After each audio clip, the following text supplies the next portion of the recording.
We just have to match this. Or you're going this thing? Yeah, I'll just. Oh, yeah. Okay. I'll just. Okay. Dancing now. Okay. Hey, our next speaker is Meredith Melendez, and Meredith is our agriculture agent in Mercer County, and she works mainly with small diversified farms. But Meredith, one of her areas of expertise is food safety, and she works with farmers all around the state, helping them stay in compliance with food safety regulations, including helping them prepare for third-party audit. So, welcome, Meredith. Thank you, Madeline. Good evening, everybody. All right, I'm going to clip this on. Hopefully they can hear me. I have a feeling they'll let me know if they can't. Yeah. So as Madeline says, I spend about half of my time helping growers statewide comply with food safety regulations. And for small operations can be exempt from some regulations. Small operations tend to not have buyers that make requirements of you for audits. But food safety is important when you're growing food, particularly produce that's typically consumed raw. So that's what I'm going to focus on tonight. And so I think with the past couple of years, everybody knows to associate outbreaks with romaine, right? We've had 2 Thanksgivings where romaine hasn't been on the table thanks to that. And the romaine involved in those outbreaks wasn't grown in New Jersey. We're fortunate we haven't had an outbreak associated with fresh produce that's been grown in the state. But that doesn't mean that these outbreaks don't have an impact on our ag markets here. We've also had romaine outbreaks with E. coli that impacted the start of our harvest season. And so we've had growers having to disc in hundreds of acres of spinach when there was a spinach outbreak and other crops, because when there's an outbreak, there's no market for it. It doesn't matter where it's coming from. The customer just doesn't understand enough about where their food's coming from, where these things are being produced. So even though it's happening out in Arizona and California, it is impacting our farms.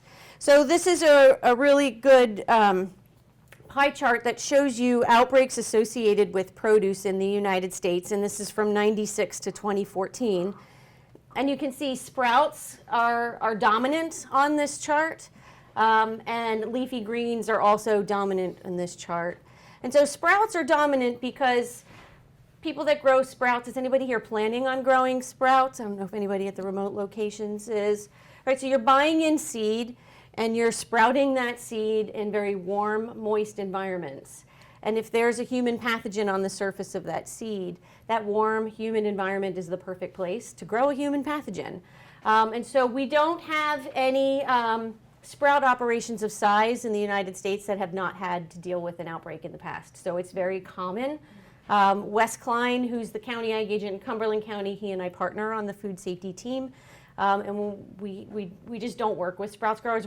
It's not a big deal because we don't have any in the state that we know of. No one's come to us to say they want to work with us, but it's just getting away from the risk involved with that type of production is very difficult.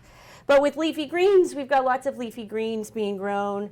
Leafy greens, right, they're grown close to the ground, often bare ground, but also hydroponics. We've got a water environment, and so there can be risk there. But leafy greens are very rarely ever cooked, right? People are eating them raw, so it's going right from the field to the consumer. And washing produce isn't going to get rid of a human pathogen if it's on the surface already. So I've got pictures later to show that. But you can see there's a large number of commodities that have been involved with outbreaks. It's not specific to romaine or things that grow close to the ground. We've had outbreaks associated with lots of commodities. When we talk about human pathogens in produce, here in New Jersey, we really focus on bacteria, right? So Salmonella, E. coli, Listeria. Those are the ones that we hear the most associated with the type of growing environments that we have. And in a farm environment, we're never going to sanitize the farm. Thankfully, the expectation isn't that we're going to sanitize a farm. We really focus on prevention, right? So we know these pathogens are in the environment. If we were to swab sample, the tar out of the rooms that we're in, we would find some of these pathogens. So we're not living in a sterile environment without these things. The goal is to really prevent the environmental conditions that allow for the growth and survival of the pathogens. With viruses, we tend to associate those with cruise ships, cafeterias, dormitories. So less so in the farm environment unless you've got a worker who's sick. And parasites, that's more water-oriented.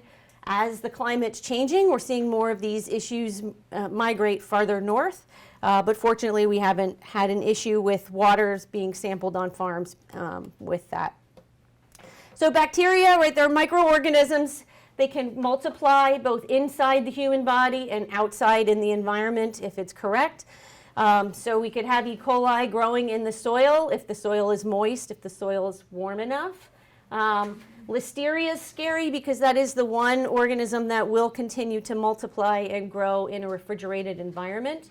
So if you think back to, was it 2012, we had the cantaloupe outbreak with listeria from Colorado. People buy cantaloupes at the store, right? If there's listeria on the surface, where do people put their cantaloupes? They put it in the fridge, it sits there for a week. That listeria is growing in the fridge. Things are rubbing up against it, right? So then you have like listeria everywhere. And then you cut it, right? So you've got the listeria on the surface, it's on the knife, it gets inside. And that outbreak was really tragic because there were 34 deaths associated with that. And so that got farmers' attention because the farmers that the issue started with, they went bankrupt and it went to trial and they got 5 years of house arrest. Now they could have spent time in jail, but they ended up getting house arrest. And the problem with that outbreak was the wash water in their packing house. They weren't putting a sanitizer in there. Listeria got introduced to that water, so it was a small problem had they had sanitizer in the water, then became a big problem, so every cantaloupe that came in contact with that water then had some listeria on the surface. So when we think about bacteria and multiplication, in the right environment, you can see we go, say we started with 2 of the bacteria. Within 8 hours, we've got an insane amount of the bacteria. Typically, the lower dose, right? So the lower amount of bacteria isn't going to make someone sick. Dose is really important when we think about, is this pathogen going to make someone sick? But also, if someone's immunocompromised, right? So the young and the old, they're the ones that tend to die from these infections. So guaranteed, we've probably this week consumed bacteria that had it been a higher dose would have made us sick. When I poll audiences about, have they had a gastrointestinal illness in the past, right? And most people, I say, yeah, I have actually recently, right? But they didn't get sick enough to go to the doctor, right? So dehydration is usually what sends people to the doctor. In order for us to know that there's an outbreak, enough people have to get sick enough to go to the doctor. The doctor has to say, okay, we're going to do a stool sample. The results have to come back positive, and then the CDC has to be notified. Right? So an outbreak is, right, probably lots of people get sick from these things and never even know what it was that made them sick. And I get told all the time that, you hear people talking about, I had food poisoning, right? And so it could have been one of these things, right? So we want to prevent in the farm production environment the right temperatures, moisture, and food source. And specifically, we're talking about surfaces that produce is coming in contact with. Right, so here you can see we've got some surfaces of produce. And when I mentioned earlier that you can't wash these pathogens off, right, if you've washed produce, it's hard enough to get soil off of the surface, especially for items that are grown touching the soil. And so strawberries have a really rough surface. You can see cantaloupe there, netted melons, it's impossible to clean. So a lot of times when I'm talking to consumers, not growers, they think they can wash off everything, or they're going to buy some magic potion at the grocery store and it's gonna solve the problem. But it's really about prevention, because even lettuce leaves are, there's lots of places for these things to hunker down. So contamination sources in the farm environment, right? Humans, people come to work sick. People who think that they're not going to get paid for the day if they tell you they're sick, right? They're not going to tell you they're sick, and then they're going to be typhoid Mary in the farm environment. So we talk a lot with growers about having a sick worker policy, having other work outside of the production area that they can do, so that way they'll self-notify you that they're not well and that maybe they shouldn't be working with produce. Soil is a source. We know these things can be found in the soil. We've done some generic E. coli soil sampling in the state, and we find really high levels of generic E. coli, and then we find really low levels. So it's really hit or miss. There's no way to look at the soil and know if you have a problem or not. It's related in some ways to fecal matter from wildlife, but it can be there without seeing any of that also.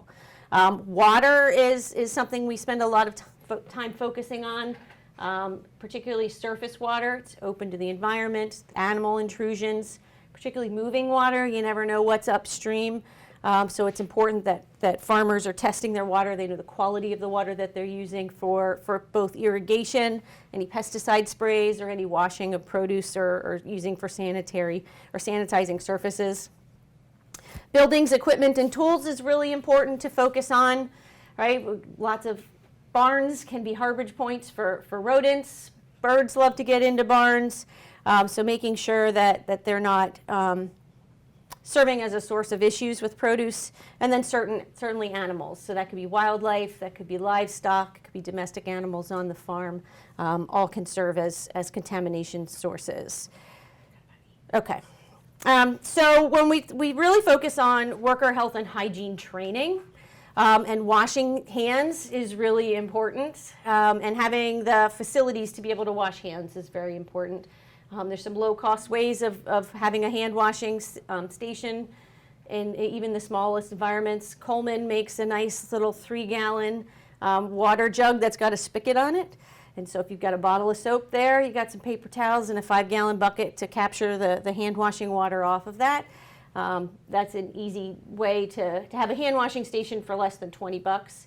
But what's important is that people understand when to wash their hands, and that they are actually doing that. And we talked about illness, but same goes for injury. So signage is really important in encouraging people to do the right thing. We like signage that has pictures because people are more likely to pay attention to pictures than a bunch of words. And so this sign is one that we give out to farmers. Wes and I have these at our offices. If anybody needs this, feel free to reach out. We've got a lot of materials we could share with you. This one's great because it's in English and Spanish, and then it's got the picture of properly washing hands.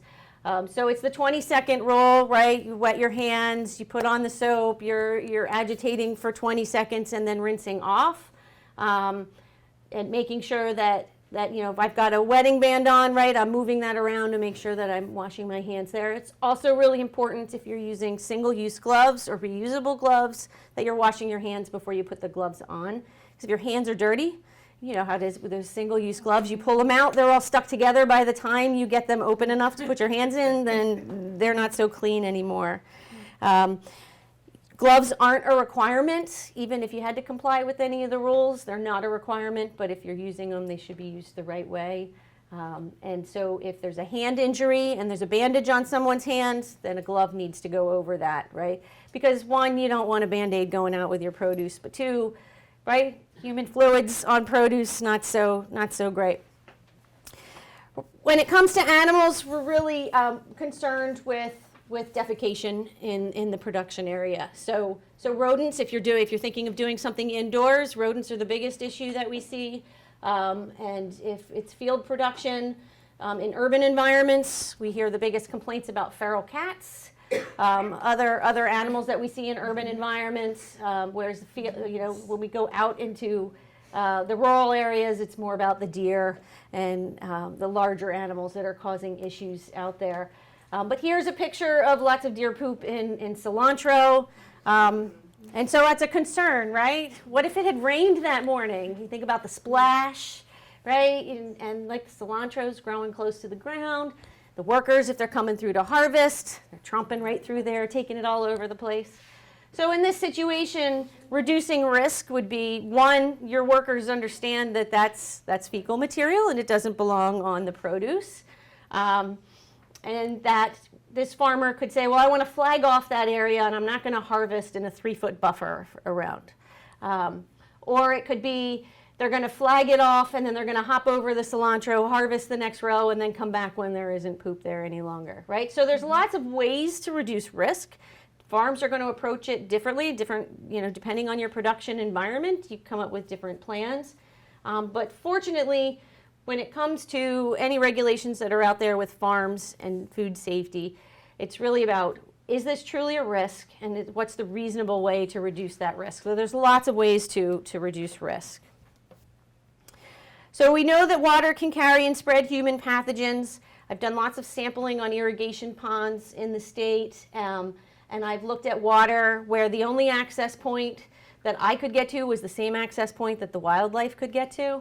And so there were lots of tracks, and it's turbid, right? There's lots of sediment churned up. It's looking really dirty, and it had really low E. coli numbers. And then other water looks crystal clear, like you could drink it, and it's had really high water E. coli levels. So you have to test the water to really know what's going on with that. So we recommend for surface water, it's 3 times during the growing season, so when you're in production. If it's well water, we recommend once a year. It's for generic E. coli. And then if you're using municipal water, you would just need to get a report from the municipality on that, and that should be easy enough to get. We focus on soil amendments when we're using animal byproducts, right? So if you're composting, we really like to see the National Organic Program composting recommendations used. Those have been really effective at bringing E. coli numbers down, at bringing down any salmonella numbers that we've seen.